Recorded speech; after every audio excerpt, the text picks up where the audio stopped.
Alright, so welcome back to White House Farm. This video is going to be all about your Kubota Landpride PTO slip clutch, maintenance, and one of your best friends if you live in the Northeast, PB Blast. But I'm going to go over where and how to grease it, and if you need to replace any of your grease fittings. Also, if you run into an issue like I had, where your slip clutch is actually seized up in there and can cause major trouble. And the reason I'm doing this video is hopefully help someone out, because this did cause major damage to my gearbox, and I actually had to replace it. Go ahead and check out the video on that. We got a whole new gearbox, and now we just need to fix the PTO shaft here, the slip clutch on here. Oh, there's our new gearbox. There's our old one, and the bearings, everything inside were shot. It was just nothing but metal in there. So I'm also going to go over on how to measure this, so you have these at factory spec where they're supposed to be. And most of the times, once you get them, if you haven't done any of your adjustments with the slip clutch, which they say you're supposed to do every 10 days, and I think I did mine once every 2 years maybe, and that's a big part of the reason why I had the trouble I did. So make sure you don't do what I do. They do say 10 days. It does seem a little excessive, but hey, here I am already having to put on a new gearbox. So all right, so first thing we want to check here is our grease fittings. And this one here, something must have got caught up in there because it sheared part of that off. So let's go ahead and actually take this fitting out. You're gonna need a 7/16, and we should be able to get this right out. I already put some brake parts cleaner around here to clean up the grease that was there. Good old Walmart Super Tech.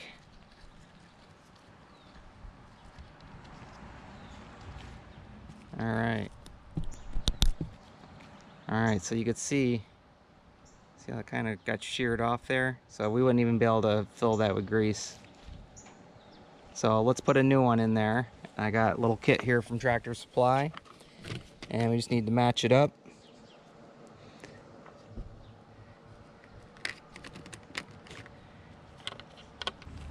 So I think that one right there will work. And we'll know once we try to thread it in.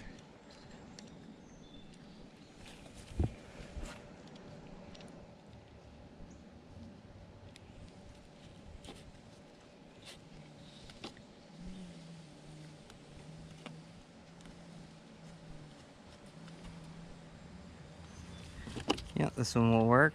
And the replacement one here is actually going to be a 3/8.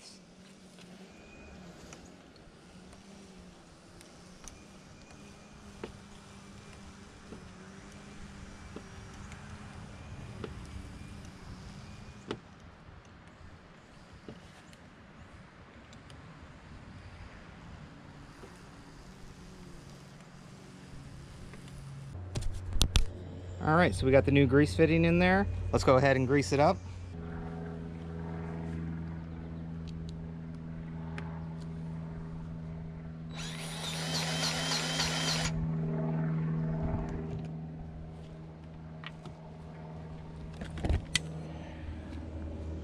All right, you can see we got grease come out the sides there.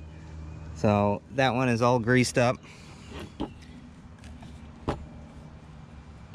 Yeah, nice and smooth. All right, so our second grease fitting is down in here, and this one actually looks pretty good. So let's go ahead and fill that up.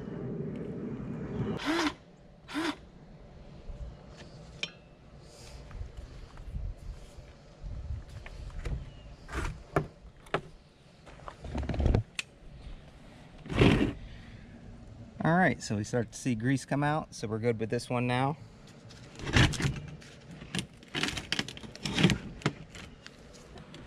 So one more thing, you also have your spring where this connects on and snaps in. We just want to go ahead and give this a spray with some PB Blast. And right down through here. And then kind of work that. There we go. Just to get the junk and any stuff that might be in there out of there. So, and then that'll soak as well. Alright, so another thing I wanted to say to you, you don't need to take your PTO off your tractor. You could actually do this on the tractor.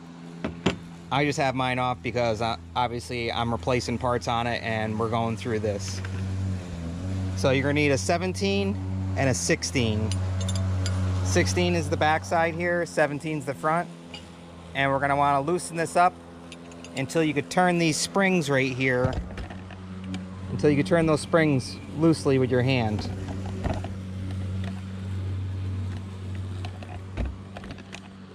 So we had a 17 and a 16. We'll go ahead, we already got our measurements. It's 2 1/4, that's factory specs right there. And that's all the way around. You could double check, go through all of them, but they're all 2 1/4. So let's go ahead and take these off and open this up and take a look at our friction plates.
So, there we go.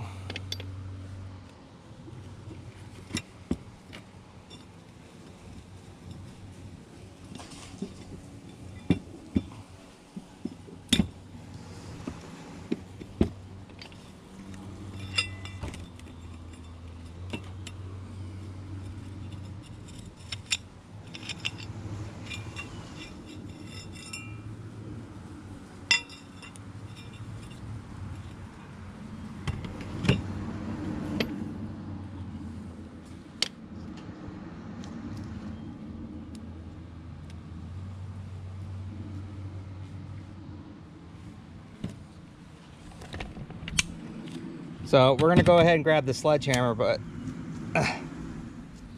here's one of them.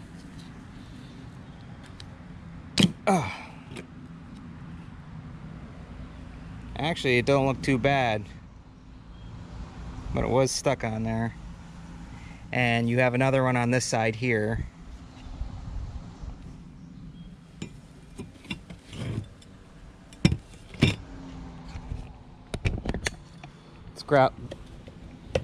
Let's grab our sledge and pop this out of here. So this was definitely seized up in here, rusted up, lack of maintenance on my part, and that's why this is important, and that's why I'm showing you the video. Let's go ahead and spray this down with some PB Blast. We'll get all through here.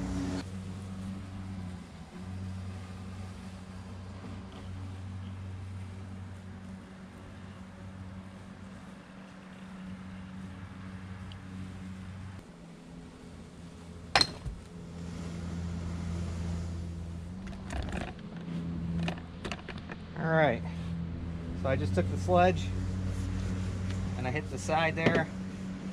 Of course, the camera is pointing the other way, but knock that out of there. So you can see how rusty it is in here. We'll have to clean this up.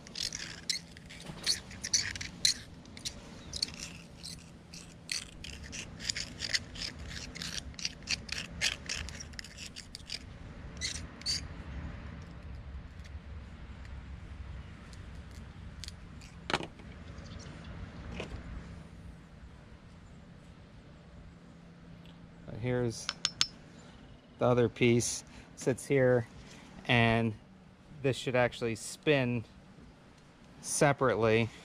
So here's our other friction plate right here. We'll see if we can get this separated.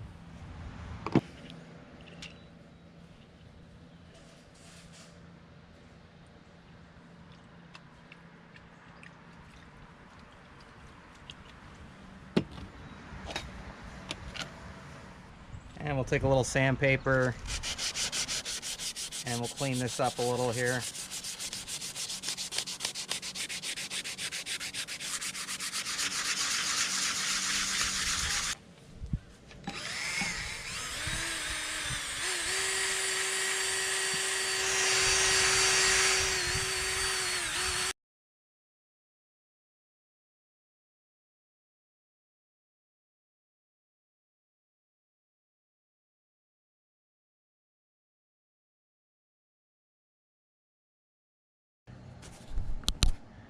All right, so we got that part cleaned up pretty good.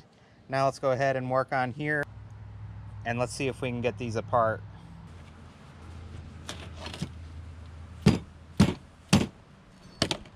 There we go, old mallet. All right, so I was able to separate that.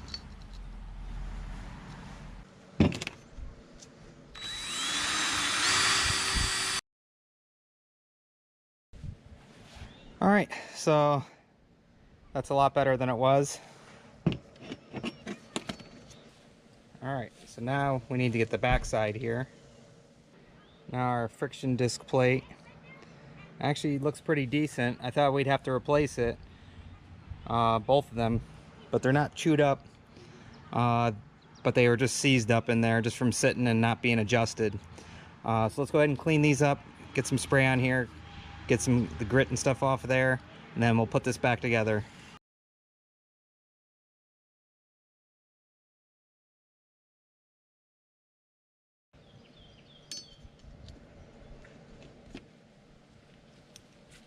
That's just gonna go back on there just like that. But if you remember, we couldn't even pull that off. So we'll spray this off. Once again, brake parts cleaner.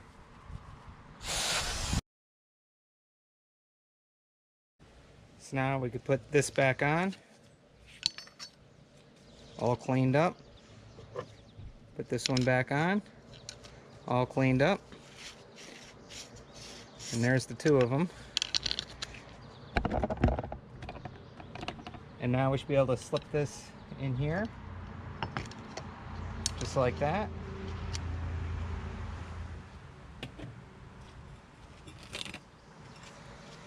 And now we're just going to want to bust the rust off of here.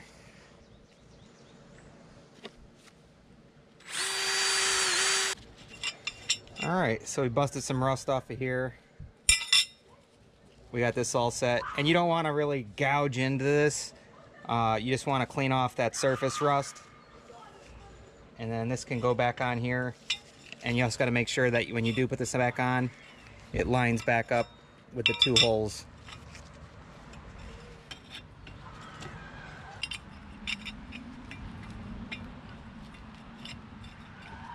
And we'll also clean the threads off too.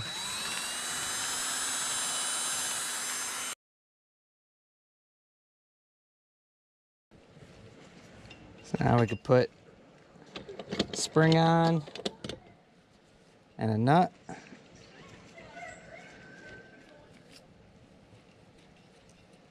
And I'm just doing this hand tight.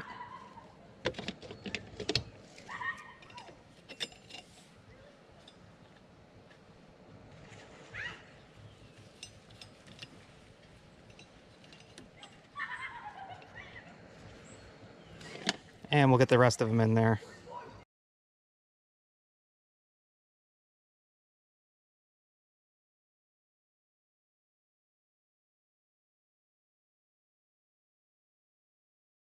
All right, so we got everything back together, and you're able to see where your two clutch plates are and how they're positioned in there. And we could take a measurement here, and we got to get the springs, the tip of this bolt down to where it's 2 1/4 now. Now this is where you're going to use your ratchet and go slowly, unlike when we took it off with the impact, because we were cleaning it out anyways, getting all the rust out of there. So let's go ahead and get the first one down. We'll get it to 2 1/4, and then we'll adjust all the way around. And stay tuned for another video on adjusting this and actually getting it on the tractor, because once you do that, you're supposed to start the PTO up, drop it, set it, and you're also gonna make some marks in here to make sure that it's actually working. So we're gonna start at this one right here. Let's mark it.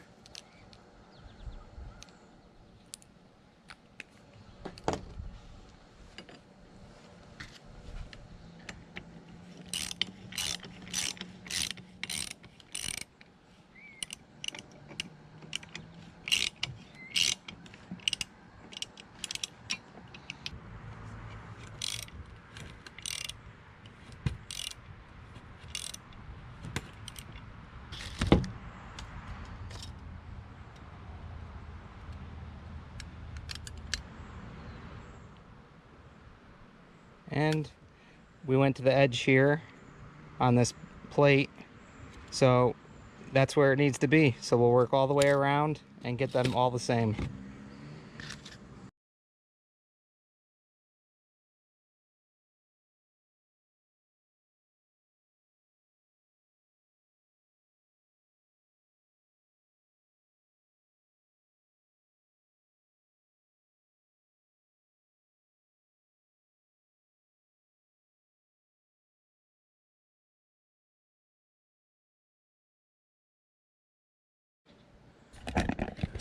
All right, so we're back to the beginning.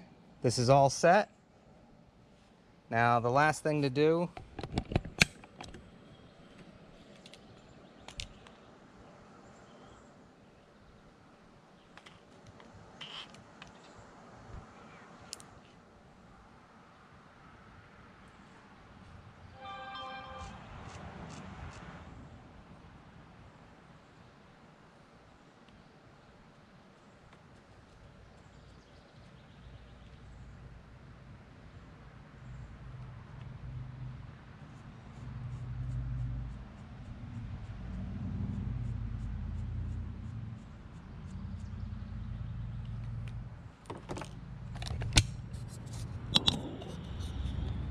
All right, so it's all back together.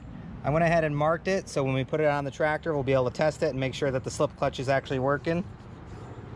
So, all back together, new Zerk fitting, all cleaned up. Luckily, I didn't have to replace the two clutch plates, but at least now you know how to get this apart to if you do need to replace them, and also to look at it and inspect it. So, we're all set here. Stand by for another video on actually setting this on the tractor and checking the clutch plate and doing all that. Check out our other video on installing the gearbox. We got to get that on there, and then we can start hooking everything together. But I just want you guys to know how to do this so you don't make the same mistake, costly mistake that I did. And hopefully this helps someone out. And once again, we hope you like, enjoy, subscribe, and as usual, we'll see you on the next one. Bye, guys.